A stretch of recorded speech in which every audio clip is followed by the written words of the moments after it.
বলেছেন যে বাংলাদেশে সকলের জন্য আইন সমান।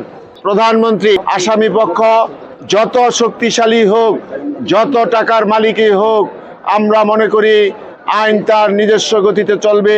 আমরা আওয়ামী লীগের আমলে যারা অ্যাটর্নি জেনারেল ছিলেন, আমরা সেই অফিসে আমরা নিহতের পরিবারদেরকে নিয়ে আমরা তাদের সাথে যোগাযোগ করেছি, কিন্তু তাদের মন গলেনি। তারা এই মামলাটি শুনানির লিস্টে অন্তর্ভুক্ত করে নাই। আমরা এখন আশায় বুক বেঁধে আছি। আমরা আমাদের আইনমন্ত্রী এবং আমাদের বর্তমান প্রধানমন্ত্রী উনি বলেছেন যে বাংলাদেশে সকলের জন্য আইন সমান। সেই হিসাবে আমরা মনে করি এই হত্যাকাণ্ডের যে বিচার সেটা দ্রুত আপিলেট ডিভিশনে যে লিভ টু আপিল করা হয়েছে সেটা শুনানি আনতে নিষ্পত্তি করা হবে। এবং আমরা আইনমন্ত্রী এবং বর্তমান যে আইনমন্ত্রী তার সাথে কথা বলেছি, আমাদের অ্যাটর্নি জেনারেলের সাথে কথা বলেছি। ওনারা আশ্বাস দিয়েছে যে এটা দ্রুততম সময়ের মধ্যে ওনারা লিস্টে এনে এটার বিচার নিষ্পত্তি করবে।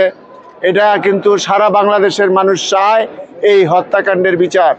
আপনারা দেখেছেন এই হত্যাকাণ্ডের এই বিচারের পরে বাংলাদেশে কিন্তু খুন গুম অনেকাংশে কমে গিয়েছে। আমরা মনে করি এই রায়টা যদি একটা দৃষ্টান্ত হিসাবে এই বাংলাদেশে কার্যকর হয়, তাহলে যারা খুন গুম করে তাদের জন্য একটা শিক্ষণীয় বিষয় হিসাবে পরিগণিত হবে। আমরা মনে করি আসামি পক্ষ যত শক্তিশালী হোক, যত টাকার মালিকই হোক, আমরা মনে করি আইন তার নিজস্ব গতিতে চলবে। আইন তার নিজস্ব গতিতে চলে। এই হত্যাকাণ্ডের যে বিচার সেটা দ্রুত নিষ্পত্তি করে অবিলম্বে এই রায় কার্যকর করবেন। এটাই আমাদের আজকের এই অনুষ্ঠানের সকল আইনজীবী এবং উপস্থিত সকল ধরনের জনগণের মূল প্রত্যাশা। এখানে আমাদের পরিবারগুলোর পক্ষ থেকে যারা হত্যাকাণ্ডের শিকার হয়েছে তারা মানবতর অবস্থায় দিনাতিপাত করছে।